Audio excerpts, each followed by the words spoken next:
तर काय घटना घडली नेमकी नसरापूरमध्ये काय झालं? नमस्कार.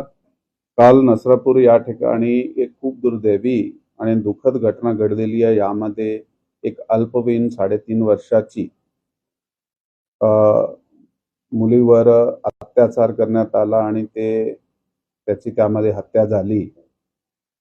या प्रकरण पोलिसाकडे काल ज्यावेळी रिपोर्ट झाला, साधारण संध्याकाळी घटना काही 3:30-4 वाजताच्या दरम्यानची आहे आणि 4:15 वाजता ज्यावेळी पोलिसाकडे हे रिपोर्ट झाला तर तातडीने आम्ही त्याचा शोध सुरू केला, आरोपीचा शोध सुरू केला आणि 1 ते 1.5 तासाच्या दरम्यान आम्ही हे आरोपी जे आहे त्याला ताब्यात घेतला. परंतु दुर्दैवाने तेव्हापर्यंत ते जे अत्याचार होता ते झालेला होता आणि ती हत्या झालेली होती. या प्रकरणामध्ये BNS कायद्याप्रमाणे 137(2), 103, 64, 74, 140(1), 140(3), पॉक्सो कलम 4, 6, 8, 12 तहत FIR क्रमांक 169/2026 राजगड पोलीस स्टेशन या ठिकाणी दाखल करण्यात आलेली आहे. पुढील तपास जे चालू आहे, आरोपीला अटक केल्यानंतर आता पुढे तपास आमचा चालू आहे. तर लोक आक्रमक झालेले आहेत, त्याची मागणी आहे की प्रकरण लवकरात लवकर फास्ट ट्रॅक कोर्टात चालावं. त्या दृष्टीनं काय तयारी केली आपण, काय करतो पुढे तपास? अशा घटना घडल्यानंतर साधारणतः जे एक इमोशनल जे रिॲक्शन जे आहे ते पब्लिककडून येत आहे. काल सुद्धा अशा प्रकारची एक सिच्युएशन निर्माण झाली होती. त्यामध्ये काही वेळापुरता लोक रस्त्याकडे आले होते. मग त्यांना समजून जाऊन सांगितलं गेलं आहे की आम्हीच तपास करणार आहे आणि ह्यामध्ये जे आरोपी होता त्याच्या बाबत काही कुठल्याही प्रकारची माहिती नव्हती.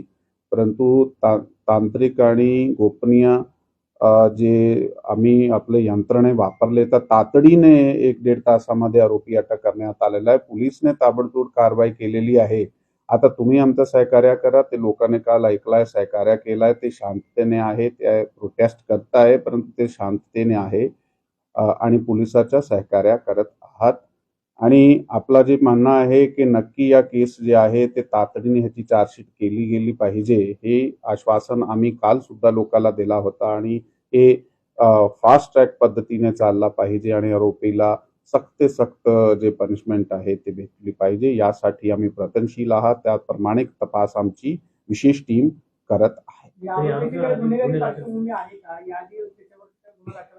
या आरोपीचे विरुद्ध अगोदर अशाही प्रकारचे गुन्हे आहेत. ते 1998 मध्ये त्याच्या विरुद्ध एक विनयभंगाचा गुन्हा होता. त्याच्यानंतर 2015 मध्ये त्याच्या विरुद्ध एक विनयभंग आणि पॉक्सो गुन्हा होता, ज्यामध्ये पॉक्सो आणि विनयभंगाचे कलम होते.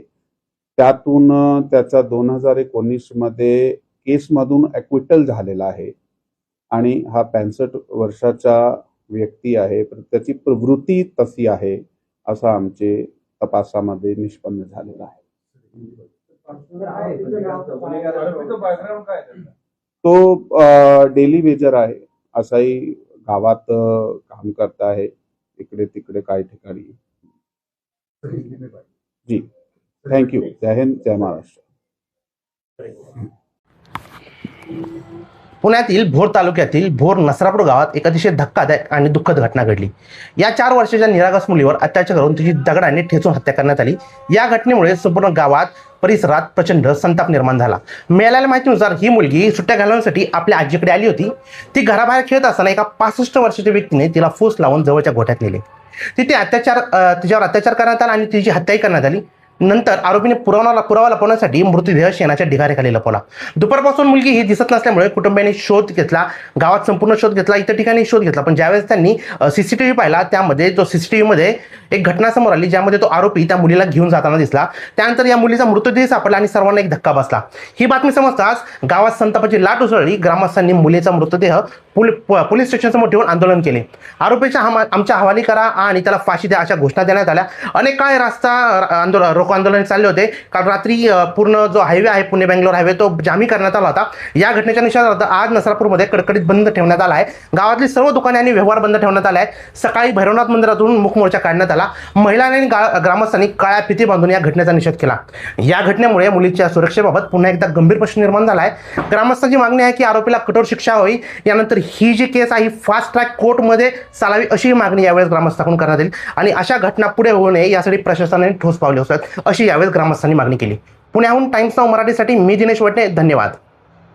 पुणे भोर परिसरामध्ये एका 4 वर्षाच्या चिमुरडीवर अत्याचार करून तिला ठेचून तिची निर्घृण हत्या करण्याचा अत्यंत अमानवी, अत्यंत राक्षसी प्रकार जो घडला त्याचा निषेध करायला सुद्धा शब्द नाही.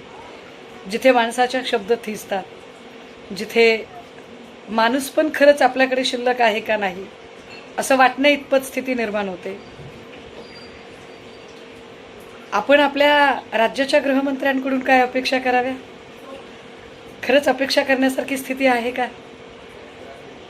जिथे प्रत्येकजण स्वतःचा ढोल वाजवण्यामध्ये फार फार मशगूल आहे, स्वतःची जाहिरात करून घेण्यामध्ये आणि मी किती शक्तिशाली हे ठसवण्यामध्ये जास्त व्यस्त आहे, तिथे सर्वसामान्य माणसांचं जगणं किती मुश्किल झालंय. हे 4 वर्षाचं बाळ सुरक्षित नाही. 4 वर्षाच्या लेकरालाही सुरक्षित सोडलं जात नाही, अजिबात नाही.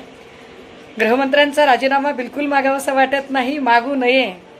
कारण आपल्याला माहिती आहे की गृहमंत्र्यांना या गोष्टींशी काही फरकच पडत नाही, देणं घेणं नाही. काही जरी झालं तरी गृहमंत्री काय राजीनामा काय देणं वगैरे ते तर दूरच राहिलं. फार फार तर मृतकाच्या घरी मदत पोहोचवणे, मोठं भाषण करणे, आम्ही याच्या मुळाशी जाऊ म्हणणे, याच्या पलीकडे गृहमंत्री फार काही करणार नाहीत. ज्याचं पोट जळालं त्याला झळ लागली. आपण एका असुरक्षित राज्यामध्ये आहोत एवढं भान आपल्याला असावं.